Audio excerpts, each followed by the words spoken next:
জান্নাত এটা একটা আরবি শব্দ।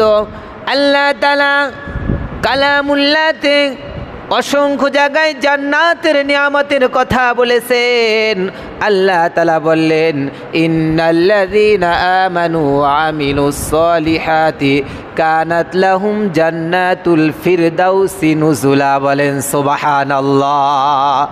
আল্লাহ বলেন, ইন্নাল্লাযীনা আমানু ওয়া আমিলুস সলিহাত, বান্দারে তোমরা শুনে রাখো, বুঝে রাখো, চিন্তা করো বান্দা, যদি তোমরা ঈমান আনায়ন করো আমার উপরে, আর যদি তোমরা নেকের কাজ করো, আমিলুস সলিহাত, কানাত লাহুম জান্নাতুল ফিরদাউসি নুজুলা খালিদিনা ফিহা, আমি তোমাদেরকে জান্নাতুল ফিরদাউস দান করব। বলেন সুবহানাল্লাহ। কেমন জান্নাত! এমন একটি জান্নাত যেই জান্নাত থেকে আপনাকে আর কখনো বের করা হবে না। খালিদিনা ফিহা আবাদা, আল্লাহ তাআলা বললেন সেখানে চিরস্থায়ী তোমরা বসবাস করবে। বলেন সুবহানাল্লাহ। আল্লাহ তাআলা সূরা বাকারার 25 নম্বর আয়াতে বললেন, ওয়াবাশশিরিল্লাযীনা আমানু ওয়া আমিলুস সলিহাতি আন্না লাহুম জান্নাতিন তাজরি মিন তাহতিহাল আনহার কুল্লামা রুজিউ মিনহা মিন সামারাতির রিজকা ক্বালু হাযাল্লাযী রুজিকনা মিন ক্বাবলু ওয়া উতু বিহি মুতাশাবিহা ওয়া লাহুম ফিহা আজওয়াজুম মুতাহহারা ওয়া হুম ফিহা খালিদুন। বলেন আল্লাহু আকবার। আল্লাহ তাআলা বললেন, ও আমার হাবিব, ওয়াবাশশিরিল্লাযীনা আমানু, আপনি আমার উপরে যারা ঈমান এনেছে, আমার আয়াতগুলো যারা মেনে নিয়েছে, আমার কালামুল্লাহকে যারা মেনে নিয়েছে, আপনি তাদেরকে সুসংবাদ দিন।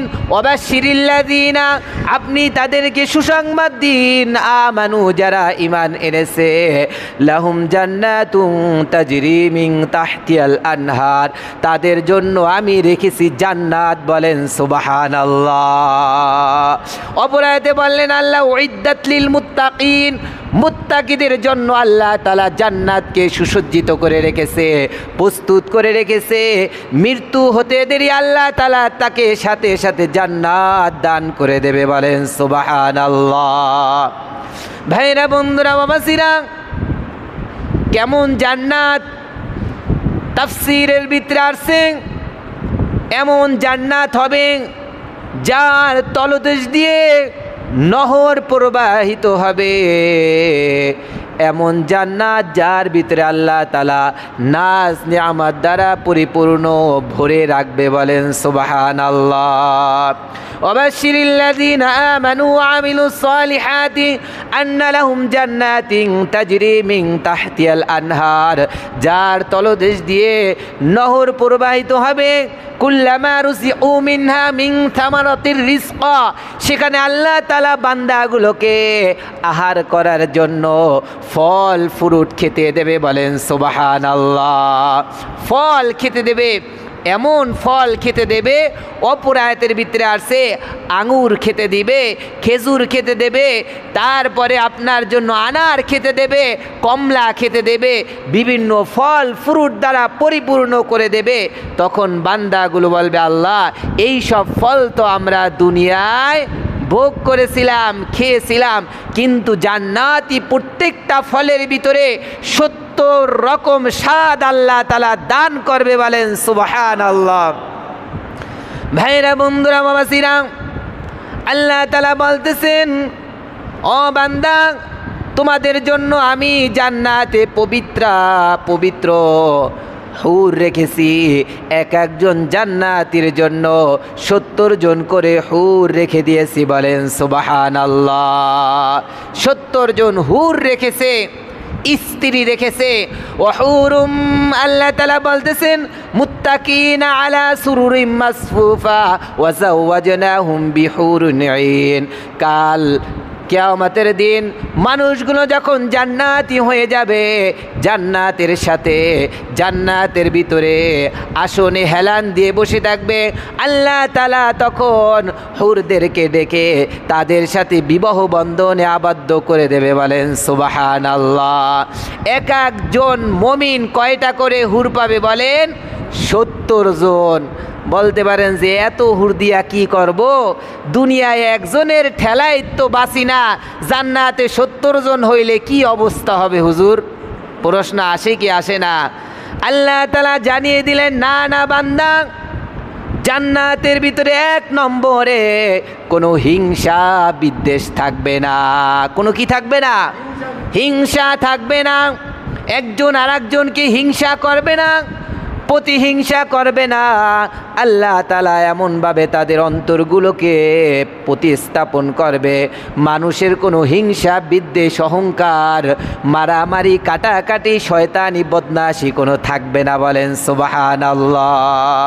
তাহলে তাদেরকে যে আল্লাহ তাআলা আপনাদের জন্য দান করবে, এই দান করার ভিতরে তারা কখনো নিজেরা তর্ক বিতর্ক করবে না।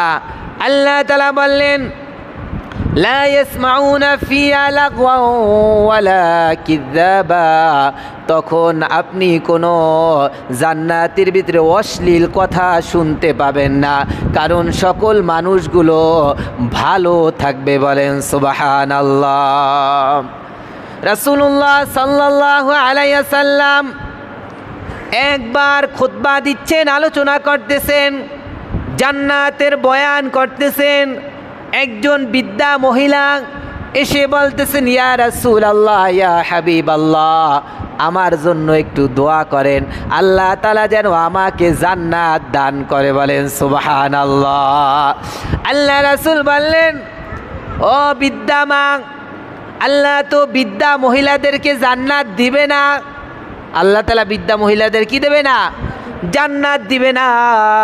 এই কথা শুনে মহিলা হাউমাউ করে কান্না করে চলে যাচ্ছে যে আরে আমি বৃদ্ধা হওয়ার কারণে মনে হয় জান্নাত পাবো না। আল্লাহ রাসূল সাহাবীদেরকে ডেকে বলেন, ও সাহাবীরা, যাও যাও, ওই মহিলাকে বলো যে হে মহিলা, আল্লাহ যখন তোমাকে জান্নাতে প্রবেশ করাবে তখন তোমাকে যুবতী করে জান্নাতে প্রবেশ করাবে। বলেন সুবহানাল্লাহ। তুমি আর বিদ্যা থাকবে না, তোমাকে আল্লাহ তাআলা যুবতী করে জান্নাতে প্রবেশ করাবে। বলেন সুবহানাল্লাহ। ভাইরা, আমাদের যে শারীরিক কন্ডিশন, এই কন্ডিশন নিয়ে যদি আমরা জান্নাতে যাই, যারা বয়স্ক বাবারা আছেন, আপনাদের সামনে যদি 70 জন হুর আসে, আপনি কি করতে পারবেন বলেন? কিছু করা সম্ভব? বলেন, নিয়ামত আপনি ভোগ করতে পারবেন? করা সম্ভব না। আল্লাহ রাসূল সাল্লাল্লাহু আলাইহি ওয়াসাল্লাম বললেন, যারা জান্নাতি হবে আল্লাহ তাআলা তাদের আকৃতি দান করবে আদম আলাইহিস সালামের মতো লম্বা। বলেন সুবহানাল্লাহ। আদম আলাইহিস সালাম 60 হাত লম্বা ছিলেন। বলেন না সুবহানাল্লাহ। যে ব্যক্তি 60 হাত লম্বা, তার বডিটা কীরকম, হাতটা কীরকম, মুখটা কীরকম, তার দাঁতগুলো কীরকম। আচ্ছা, আমাদের এই শরীর নিয়ে যদি জান্নাতে দেয়, এক একটা জান্নাতি যে ফল আছে বিশাল বড় বড়, এই ফল কি আমরা সারা বছরও খেয়ে শেষ করতে পারবো? বলেন, পারবো না। এই জন্য আল্লাহ জানে যে বান্দা, জান্নাতে তোমাকে আমি দিব, জান্নাতি নিয়ামতগুলো যেন তুমি ভোগ করতে পারো, এরকম করেই তোমাকে আমি জান্নাত দিব। বলেন সুবহানাল্লাহ।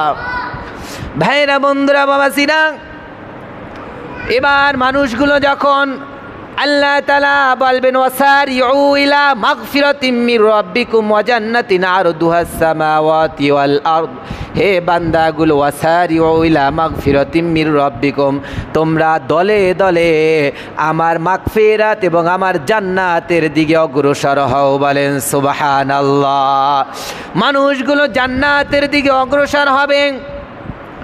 ফেরেশতারা দুই পাশে জান্নাতের দাঁড়িয়ে যাবে, দাঁড়িয়ে বলবেন, আহলান সাহলান আসসালামু আলাইকুম, তারা সালাম দেবে আর আহলান সাহলান জানাবে, বলবে আল্লাহর বান্দা তোমরা কত সৌভাগ্যবান, তোমরা আজকে জান্নাত পেয়ে গিয়েছো, বলেন সুবহানাল্লাহ।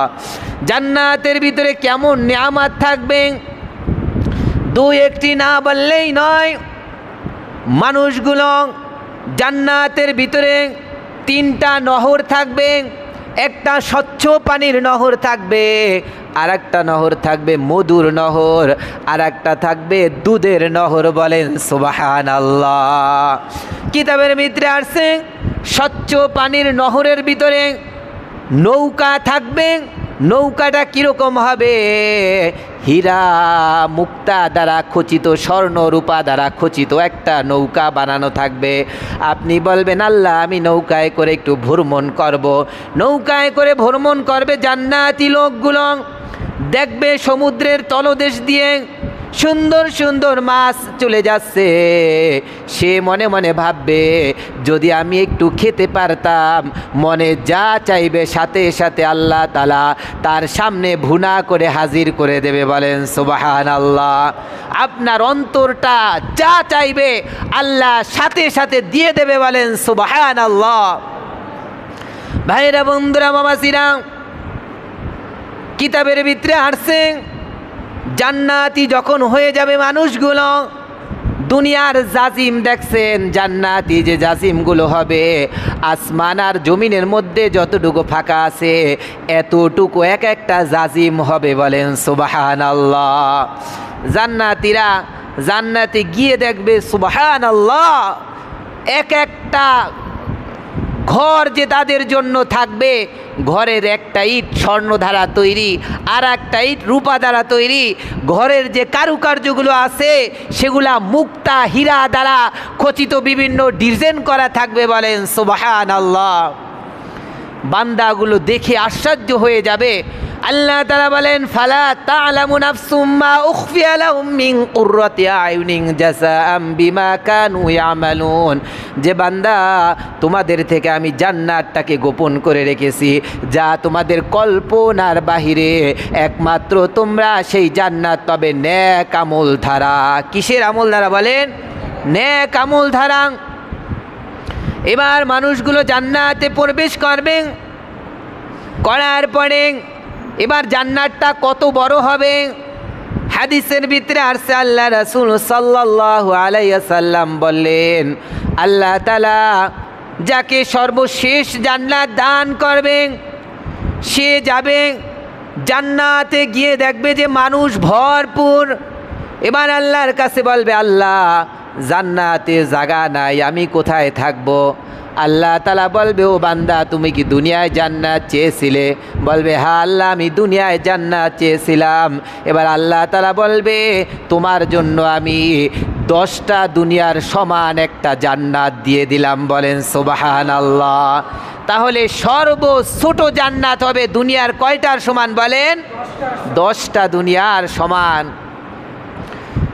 রাসূলুল্লাহ সাল্লাল্লাহু আলাইহি ওয়াসাল্লাম বললেন মানুষগুলো যখন জান্নাতে ঢুকবে এত বড় জাজিম দেখে তারা আর সহ্য করতে পারবে না, জাজিমের ভিতরে টান হয়ে শুয়ে থাকবে। শুয়ে থাকার পরে তারা ঘুমাইতেই থাকবে। এবার আল্লাহ তাআলা যে হুরগুলো তাদের জন্য দান করেছে, হুরেরা বলবে ও অলস বান্দা ওঠো ওঠো, শুধু ঘুমাইলেই চলবে না, আল্লাহ তাআলা আমাদেরকে তোমার জন্য হালাল করে দিয়েছে, বলেন সুবহানাল্লাহ।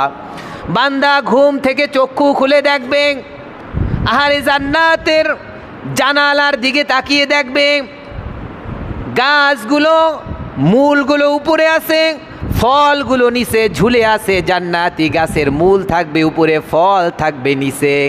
এবার ঘুমিয়ে ঘুমিয়ে চোখ খুলে বলবে আরে কত সুন্দর আঙুর দেখা যাচ্ছে, যদি একটু খেতে পারতাম, যদি একটু কি পারতাম? খেতে পারতাম। আল্লাহর হুকুমে গাছের একেবারে লতা সহকারে জানালার কাছে চলে আসবে, বলেন সুবহানাল্লাহ।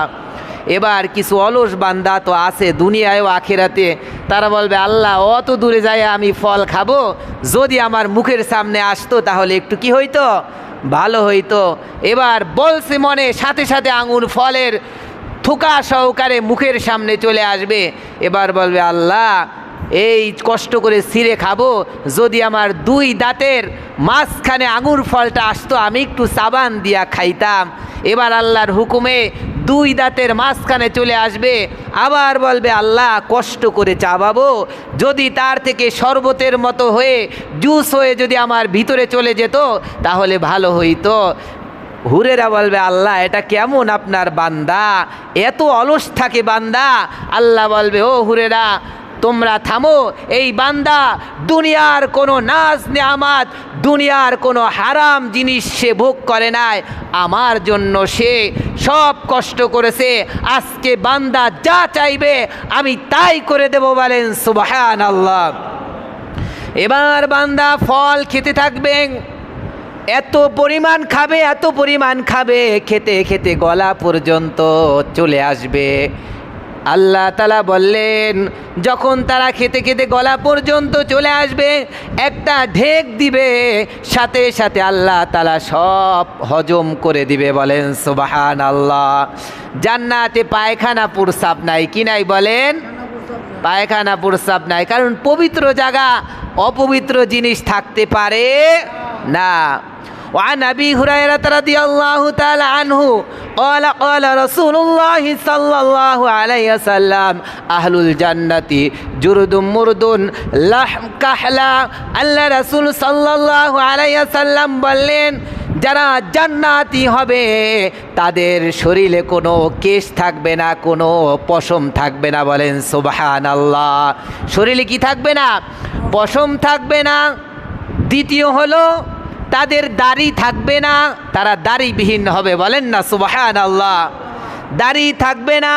তৃতীয় নম্বর হলো তাদের চক্ষুগুলো সুরমায়িত থাকবে, সুরমা দিলে যেমন চক্ষুগুলো সুন্দর থাকে তেমন চক্ষুগুলো সুন্দর থাকবে, বলেন সুবহানাল্লাহ। 4 নম্বর হলো লা ইয়াফনি শাবাবুহুম। আল্লাহ রাসূল সাল্লাল্লাহু আলাইহি ওয়াসাল্লাম বললেন তাদের যৌবন কখনো শেষ হবে না, বলেন না সুবহানাল্লাহ।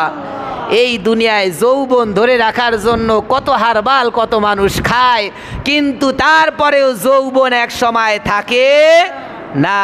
কিন্তু আল্লাহ রাসূল বললেন লা ইয়াফনি শাবাবুহুম, তাদের যৌবন আল্লাহ কখনো শেষ করবেন না, কখনো কমবে না, আল্লাহ তাআলা বাড়িয়েই দেবেন, বলেন সুবহানাল্লাহ। আল্লাহ রাসূল সাল্লাল্লাহু আলাইহি ওয়াসাল্লাম বললেন আর 5 নম্বর হলো মানুষের পোশাকগুলো কখনো পুরান হবে না। কি হবে না? পুরান হবে না, কারণ জান্নাতে কোনো ধুলা বালু নাই। জান্নাতি রেশমি কাপড়ের পোশাক থাকবে, পরনে পরিধান। আল্লাহ রাসূল বললেন তাদের পোশাকও কখনো পুরান হবে না। ভাইয়েরা বন্ধুরা বাবাজিরা, সেই জান্নাতে আমরা যেতে চাই কি চাই না বলেন? আমরা কি ছোট জান্নাতে যেতে চাই না, বড় জান্নাতে যেতে চাই? জান্নাতুল ফেরদাউসে আমরা যেতে চাই। আল্লাহ রাসূল বললেন তোমরা যখন দোয়া করবে তখন আল্লাহকে বলবে আয় আল্লাহ আমাদেরকে আপনি জান্নাতুল ফেরদাউস দান করুন, বলেন সুবহানাল্লাহ। ভাইয়েরা বন্ধুরা বাবাজিরা, জান্নাত এমন একটি বাগান, এমন একটি নিয়ামতের জায়গা, আল্লাহ তাআলা জান্নাতীদেরকে ডেকে বলবেন ও আমার বান্দারা তোমরা, ও হাদিসের ভিতরে আসছে ইয়াকুলুল্লাহু তাআলা, আল্লাহ তাআলা জান্নাতীদেরকে ডেকে বলবেন উরিদু শাইআন আজিদুকুম, হে আমার বান্দারা তোমরা আমার কাছে আরও কিছু চাও অতিরিক্ত, আমি তোমাদেরকে দিব। এবার বান্দাগুলো বলবে আল্লাহ আমাদেরকে তো আপনি চেহারাগুলো উজ্জ্বল করেছেন, আয় আল্লাহ আপনি তো আমাদেরকে জান্নাতে প্রবেশ করিয়েছেন, আয় আল্লাহ আপনি আমাদেরকে জাহান্নাম থেকে বাঁচিয়েছেন, আয় আল্লাহ আপনার শুকরিয়া আদায় করলে তো শেষ হবে না। আল্লাহ তাআলা এবার বলবেন ঠিক আছে আমি এবার তোমাদেরকে এমন একটা নিয়ামত দান করব ইলা নাজরিল্লাহ, তাহলে আমি তোমাদের সাথে সরাসরি দিদার করব, বলেন সুবহানাল্লাহ। আল্লাহ তাআলা এই বলে তার 70,000 নূরের পর্দা আল্লাহ তাআলা উঠিয়ে দিবেন।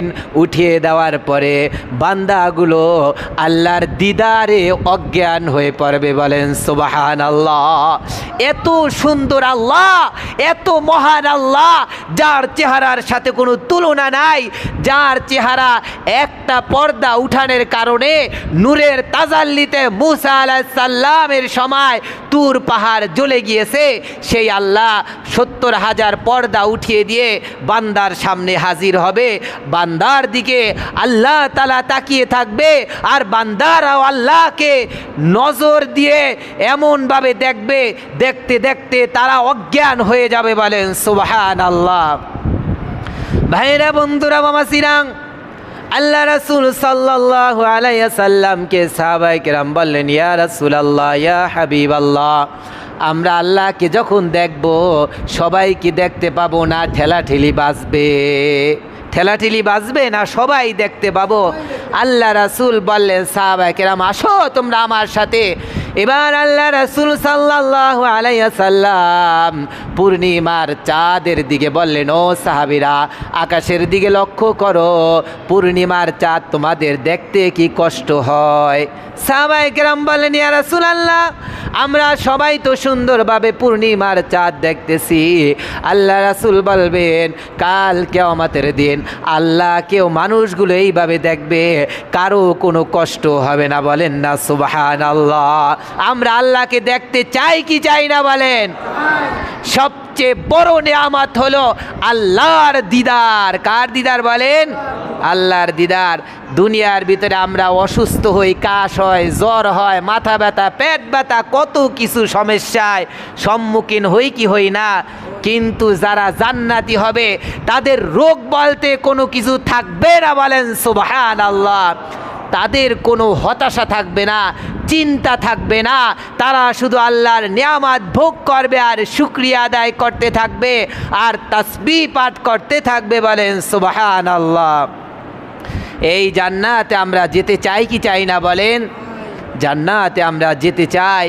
ভাইরা, বন্ধুরা, বাবাজিরা, এই জান্নাতে যদি আমরা যেতে চাই তাহলে দুনিয়ার ক্ষণস্থায়ী জীবন আমরা এত নাজ নেয়ামত, এত শান শওকাত নিয়ে পড়ে না থেকে আখিরাতের জন্য আমরা চিন্তা করা দরকার আছে কি আছে না? বলেন। এই দুনিয়ায় কেউ থাকতে পারে না আর থাকতে পারবেও না। লিকুল্লি উম্মাতিন আজাল ফাইদা জা আজালুহুম লা ইস্তাখিরুনা সাআতা ওয়ালা ইস্তাকদিমুন। প্রত্যেক জাতির জন্য আল্লাহ তাআলা নির্দিষ্ট সময় করেছে, 1 সেকেন্ড আগেও নয়, 1 সেকেন্ড পরেও নয়। আপনার মৃত্যু যদি আমেরিকাতে থাকে, আপনার মৃত্যু যদি লন্ডনে থাকে, আপনার মৃত্যু যদি বাড়িতে থাকে, যেখানে যার যেই অবস্থায় আল্লাহ মৃত্যু লিখেছে ওই স্থানে যেতেই হবে, যেতেই হবে, যেতেই হবে। কেউ আমরা বাঁচতে পারবো না। পারবেন? বলেন। পারবো না। এই জন্য আসুন আমরা 5 ওয়াক্ত নামাজ পড়ি, আমাদের উপরে যাদের জাকাত হয়েছে জাকাত দেই, রমজানে রোজা রাখি, হজ যাদের উপরে ফরজ হয়েছে হজ করি, মানুষের সাথে ভালো ব্যবহার করি, সুদ ছেড়ে দেই, ঘুষ ছেড়ে দেই, মানুষকে ঠকানো ছেড়ে দেই। আমরা আল্লাহর জন্য সব কিছু ছেড়ে দিয়ে আল্লাহর কুদরতি পায়ে যদি আমরা সিজদা করতে পারি, আল্লাহ তাআলা আমাদেরকে জান্নাতুল ফিরদাউস দান করবে। আল্লাহ আমাদের সকলকে জান্নাতুল ফিরদাউসে একাত্র থাকার মতো তৌফিক দান করুক। বলেন আমিন।